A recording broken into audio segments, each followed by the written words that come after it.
गांव की एक किनारे पर रामनाथ नाम का एक ईमानदार किसान रहता था, जिसका जीवन पूरी तरह मेहनत और सच्चाई पर टिका हुआ था। उसकी बीवी सुरभि देखने में सुंदर और बातों में मीठी थी, लेकिन दिल से वो उतनी सच्ची नहीं थी जितनी दिखाई देती थी।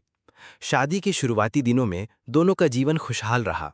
सुबह खेत, शाम हंसी ठिठोली और रात को घर की चौखट पर बैठकर चांद देखते हुए बातें करना।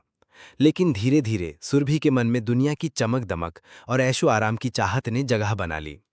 जब गांव में नया पटवारी आया, जो शहर से पढ़ा लिखा, अमीर और चालाक था, तो सुरभि की नजरें उसकी तरफ खिंचने लगीं।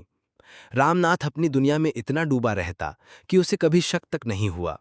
दिन बीतते गए और सुरभि धीरे धीरे झूठ बोलने लगी। कभी मायके जाने का बहाना, कभी मंदिर में देर तक रुकने की बात, जबकि असल में वो पटवारी से मिलती, जो मीठी बातें करके उसके दिल में जगह बना चुका था। ये धोखे की शुरुआत थी, लेकिन सुरभि सोचती रही कि उसका राज हमेशा छुपा रहेगा। पटवारी की चालाकी इतनी गहरी थी कि वो सिर्फ सुरभि को ही नहीं, बल्कि पूरे गांव को अपने असर में ले चुका था। गांव वाले उसकी चमकदार पोशाक, ऊंची बोली और शहर जैसी चाल देखकर प्रभावित होते, लेकिन रामनाथ जैसा सीधा साधा आदमी इन बातों पर ध्यान नहीं देता था। उसके लिए खेत में उगी फसल, बैल की थकान मिटाने वाली थपकी और शाम को चूल्हे पर खदकती दाल ही दुनिया की सबसे बड़ी दौलत थी। सुरभि के लिए ये सादगी अब बोझ लगने लगी थी। वो सोचती, कितना फर्क है पटवारी और मेरे पति में। एक और सुनहरी बातें और रेशमी कपड़े, दूसरी ओर मिट्टी, पसीना और वही पुराने सपने। धीरे धीरे उसका मन रामनाथ से और भी दूर होता गया।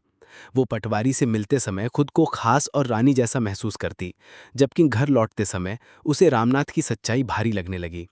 ये मन का द्वंद्व अब उसके स्वभाव में भी उतरने लगा। कभी झुंझलाना, कभी बिना वजह बहस करना और कभी दिनों तक चुप रहना। रामनाथ समझ नहीं पाता कि उसकी पत्नी क्यों बदलती जा रही है। वो सोचता, शायद काम की थकान या घर की जिम्मेदारियां उसे परेशान कर रही हैं। इस तरह धोखे का खेल भीतर भीतर गहराता जा रहा था और सुरभि को लगता था कि वो दोनों दुनिया संभाल लेगी, एक सच्चाई की और दूसरी झूठ की। समय बीतने के साथ सुरभि की आदतें और अजीब होने लगीं। वो पटवारी से छुपकर तो मिलती, पर मन में डर भी बैठने लगा कि कहीं सच्चाई उजागर न हो जाए। दूसरी ओर पटवारी के इरादे बिल्कुल साफ थे। वो सिर्फ सुरभि के सौंदर्य और उसके भोलेपन का फायदा उठाना चाहता था।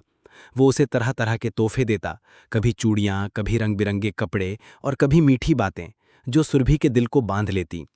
मगर जब वो घर लौटती और रामनाथ को मिट्टी से सना थका हुआ पर मुस्कुराता देखती, तो उसके भीतर एक हल्का अपराध बोध जाग उठता।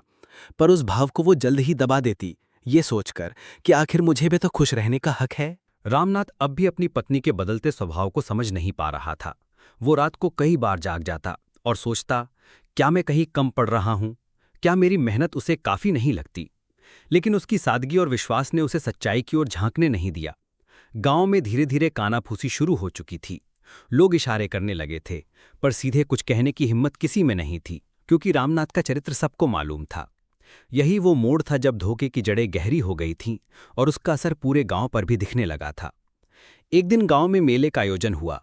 रामनाथ बहुत खुश था कि वो अपनी पत्नी को संग ले जाकर थोड़ा घुमाएगा। शायद उसके चेहरे पर फिर से पुरानी मुस्कान लौट आए। वो खेत का काम जल्दी जल्दी निपटाकर घर आया और बोला, चलो सुरभि, आज मेला देखने चलते हैं। सुरभि पहले तो तैयार नहीं हुई, क्योंकि पटवारी ने भी उसी दिन मिलने का वादा किया था। मगर जब रामनाथ ने जिद की, तो वो मजबूरी में राजी हो गई। मेला पूरे गांव की रौनक था। चारों तरफ रंग बिरंगी दुकानों की कतार, ढोर नगाड़ों की आवाज, बच्चे गुब्बारे और खिलौनों के पीछे दौड़ते हुए। रामनाथ अपनी पत्नी का हाथ पकड़कर हर दुकान पर ले जाता, पर सुरभि का मन वहीं भटक रहा था जहां पटवारी उसकी प्रतीक्षा कर रहा था। संयोग से मेले में ही पटवारी की नजर सुरभि पर पड़ गई। उसने भीड़ का बहाना बनाकर इशारे किए और सुरभि का मन बेचैन हो उठा। उससे डर था कि कहीं रामनाथ सब देख ना ले। वो बहाना बनाकर थोड़ी देर के लिए भीड़ में अलग हो गई। रामनाथ भोलेपन से यही सोचता रहा कि उसकी पत्नी कोई परिचित खोज रही होगी। मगर गांव के कुछ लोगों की नजर उस पल पर पड़ी और उनके दिल में संदेह और गहराता चला गया। मेला जहां सभी के लिए उत्सव का कारण था, वहीं रामनाथ के जीवन में आने वाले तूफान की पहली आहर्दी वहीं छुपी थी। मेले से लौटने के बाद सुरभि और भी बदलने लगी। उसके मन में डर और लालच दोनों एक साथ पल रहे थे। पटवारी अब खुलकर कहने लगा, तुम्हारा ये गंवार पति तुम्हें क्या दे सकता है? अगर मेरे साथ रहोगी तो तुम्हें रेशम के कपड़े और चांदी के गहने मिलेंगे। सुरभि इन बातों में बह जाती, लेकिन भीतर कहीं रामनाथ की सादगी उसे बांध कर रखती। गांव के लोग अब चुप नहीं रह पा रहे थे। एक दिन कुछ बुजुर्गों ने आपस में बात की।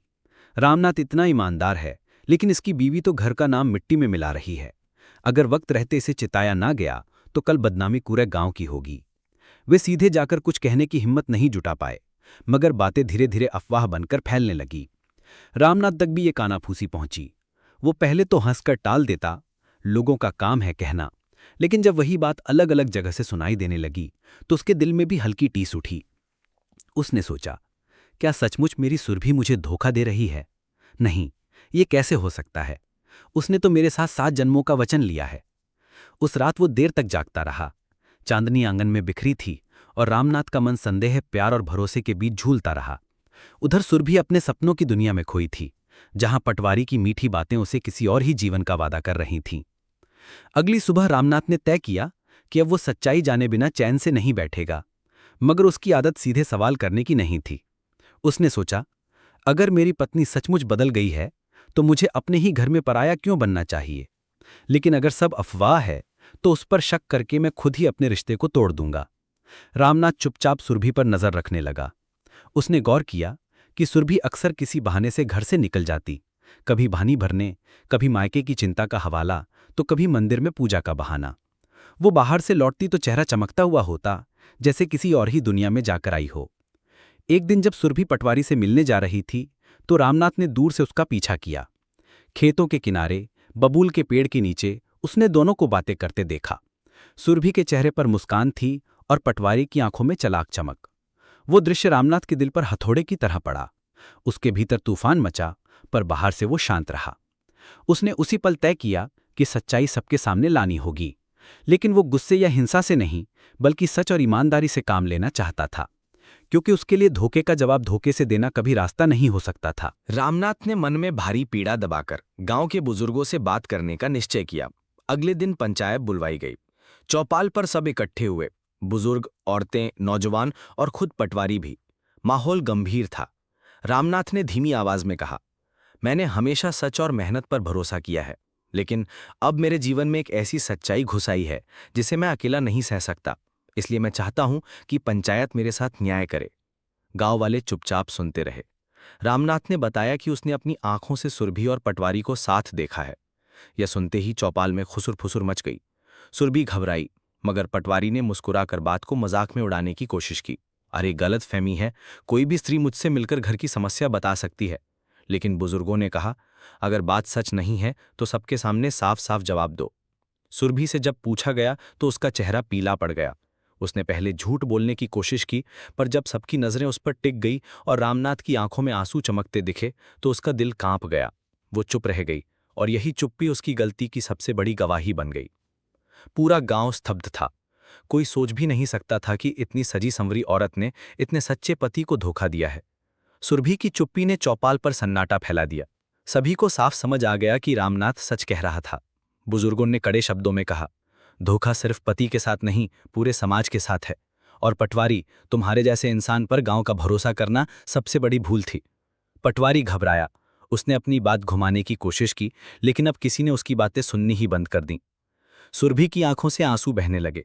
उसने पहली बार महसूस किया कि जिस चमक दमक के पीछे वो भाग रही थी वो कितना खोखला था। पटवारी ने भीड़ के दबाव में खुद को बचाने के लिए उससे किनारा कर लिया। अब वो अकेली थी, ना पटवारी का सहारा, ना गांव वालों की इज्जत और ना ही अपने पति का भरोसा। रामनाथ खड़ा था, गहरी चोट खाए हुए दिल के साथ। उसने कहा, मैंने कभी सोचा भी नहीं था कि मुझे अपने ही घर की सच्चाई इस तरह सबके सामने रखनी पड़ेगी।